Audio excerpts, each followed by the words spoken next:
Hey guys, what is going on? WinslettXVI here, and we are we are studing a new Let's Play. Yes, I am such a master of the English language. But nevertheless, as you can tell by the title, which you probably squeed and loved, maybe some of you anyway, that we are playing Pokémon Red. Yes, none of this fancy GBA stuff. We are going back to the retro that is Game Boy. But oh my goodness, oh my goodness, oh my goodness. So I might as well tell the quick and dirty tale of how this all came to buy. Oh my goodness, what is with my speech today? I was doing it earlier this morning too, and I don't know.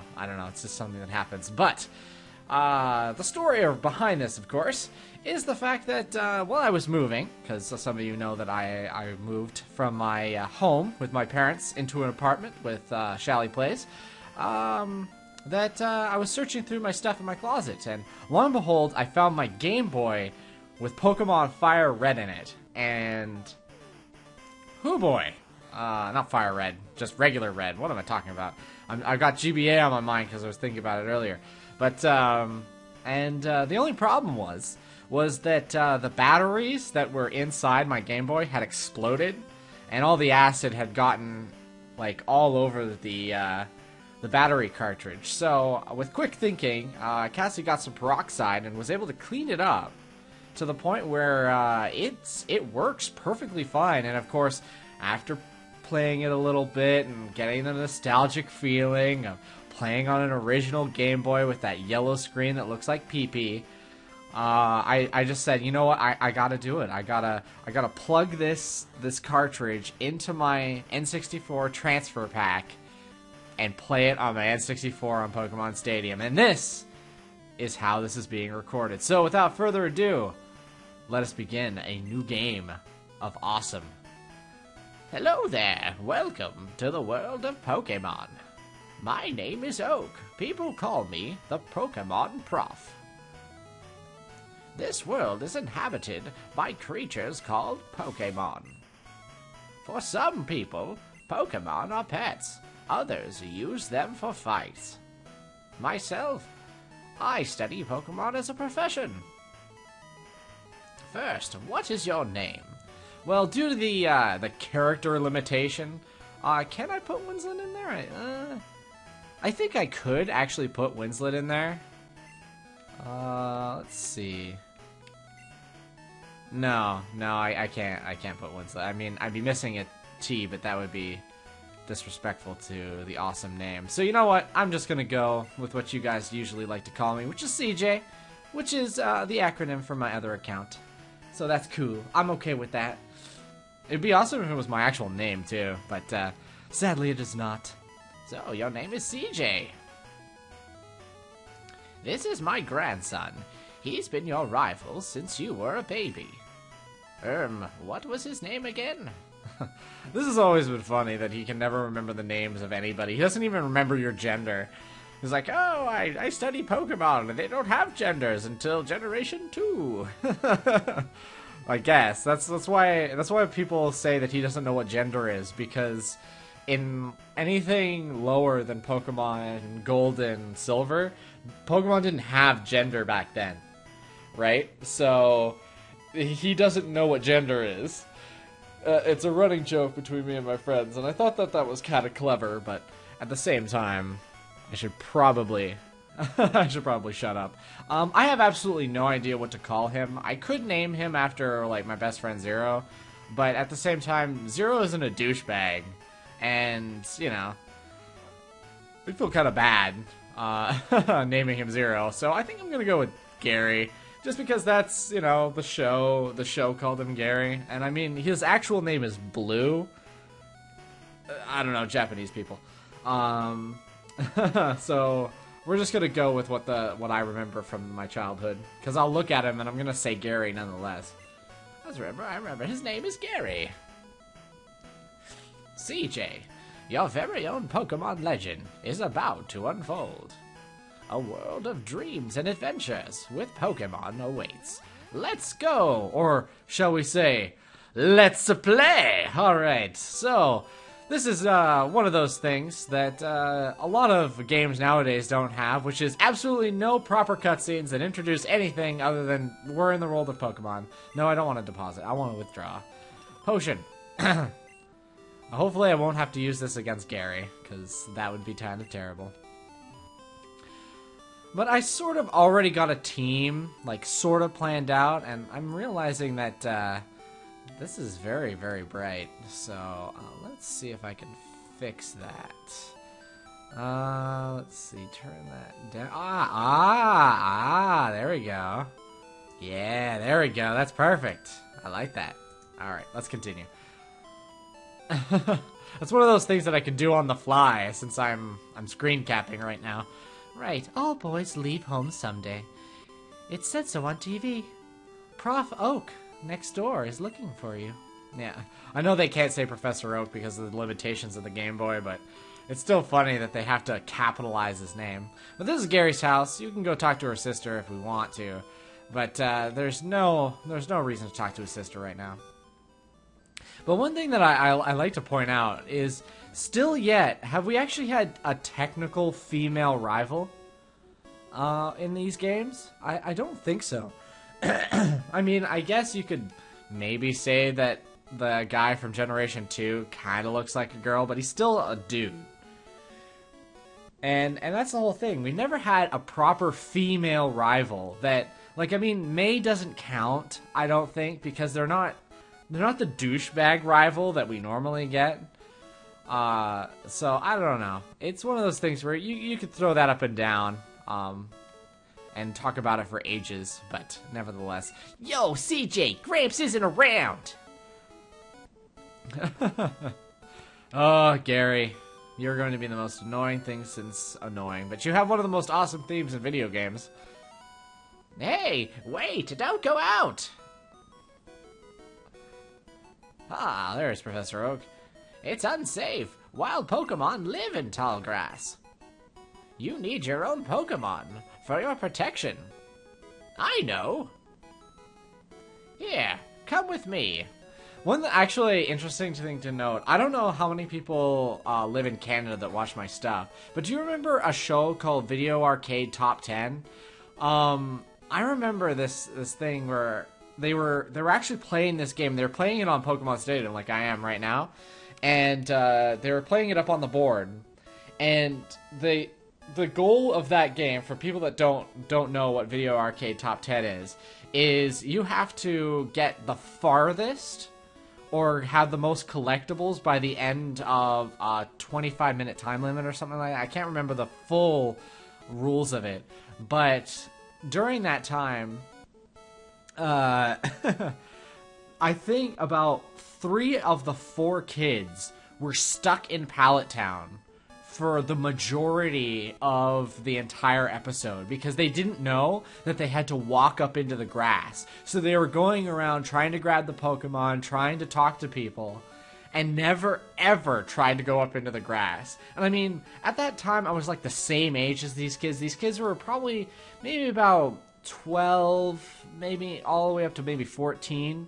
And you're just like, this generation, like, we used to play games that have absolutely no instruction manuals. Like, we would just go in and then fiddle around. But you think that wandering around would be the first thing you try. Why could they only get the stupidest kids ever? You know, like, I don't know. I think it's up on YouTube. So if you guys want to check it out, go right ahead. But it was pretty bad. It was. So, nevertheless, well, let's get on with the actual game. Gramps, I'm fed up with waiting. Gary, let me think. Oh, that's right. I told you to come. Just wait. Here, CJ. There are 3 Pokemon here. Ha ha ha. They are inside the Pokeball. What, like, I didn't expect them to be in the Pokeballs? Like, okay, I guess I have to remember that I'm looking this as a fresh user that has never played Pokemon in his life and has not even heard or even seen the show before. When I was young, I was a serious Pokemon trainer. In my old age, I only have 3 left. Jeez, that sucks. He only has 3 left? You think someone that was a serious Pokemon trainer that built a Pokedex that has all 150 species of the Kanto region, you would think that he would just have more than 3. What, did he just give them away? Or did he let them go? Did he kill them while he was experimenting on them? I don't know. It's one of those things where you see, like, Professor Oak, and he's just like, for science! And then he, like, a bunch of Voltorbs explode around him. You know? Like, I have to learn the properties of self-destruct, so, sorry, Magnemite, you gotta go die. I think Dorkly Bits had a caption on Voltorb exploding. I think, you can check that out on their site, I think. But it was pretty funny. But nevertheless. Yeah, but you can have one. Choose. Alright. Hey, Gramps! What about me? Be patient, Gary. You can have one, too. Now, this is one of those things where I can turn away from the screen. I can point CJ Guy at you, and he can stare into your soul. And he can ask you, which Pokemon should I choose? I mean, I have my personal preference. I usually, in all Pokemon games I play, I always pick the grass or the water type, depending upon the situation. Because there's only one grass Pokemon I will never pick, because I think he's stupid, and he's just, that entire generation was stupid, really. But, Turtwig, yeah, from, what was that, Generation 4? Yeah, I guess, well, I think that's Generation 4. Yeah, no. No. It's just a Bulbasaur ripoff. But yeah, I used to rock the Bulbasaur. Because Rockin' the Bulb was the best Pokemon ever. Though, I'm thinking of picking Squirtle. But then he would have Bulbasaur. And that would be bad. And then I was thinking, well, maybe I should pick Charmander, but Charmander is Charmander, and as cool as he is, and everybody picks Charmander, why not go with Bulbasaur, which is my original pick? But Squirtle is cool. Because I haven't really figured out what water type I want. Or which water Pokemon I want to choose. But see, I don't really have a grass Pokemon that I'd want. And having that grass would be good.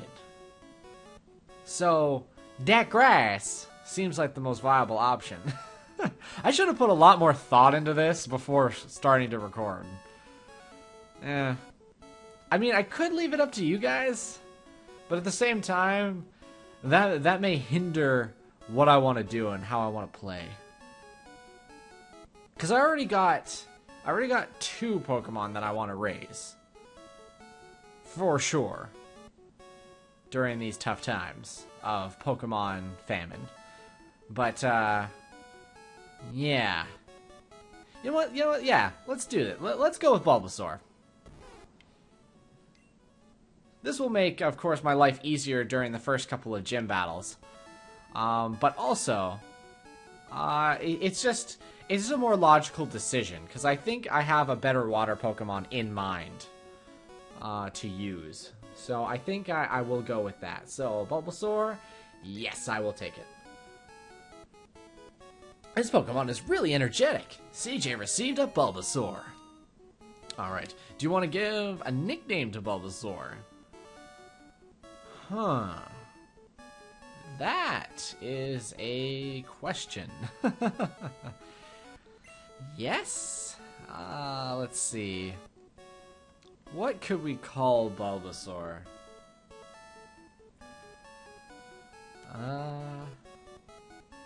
Huh.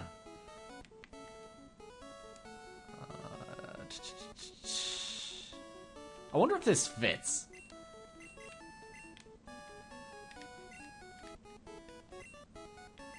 Nope. Oh my god, this is gonna fit. Weed Whacker.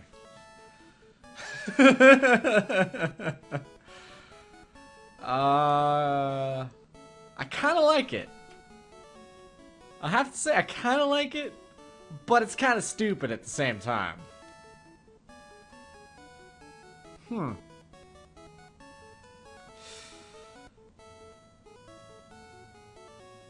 Huh.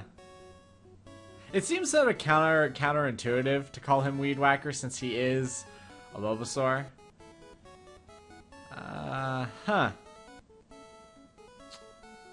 I don't know. I gotta put my controller down here for a second. Is there anything around my room that would make me think of anything different? Huh. I think so.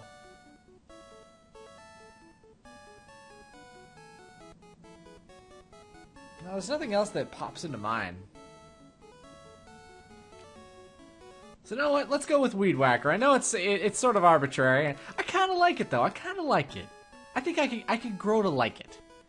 So, Weed Whacker? Should I go with Weed Whacker? I can't think of anything else.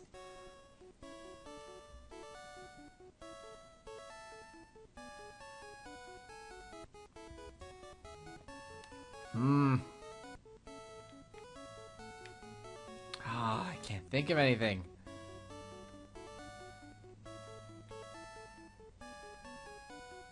Huh. This is actually a conundrum. You know what? I'm going to leave this up to you guys. Alright? So, in the next episode, after I get a fair amount of comments, we are going to name Bulbasaur what you guys want me to name him. So, get to commenting, get to naming, and I'll see you guys next time. Take care, stay frosty.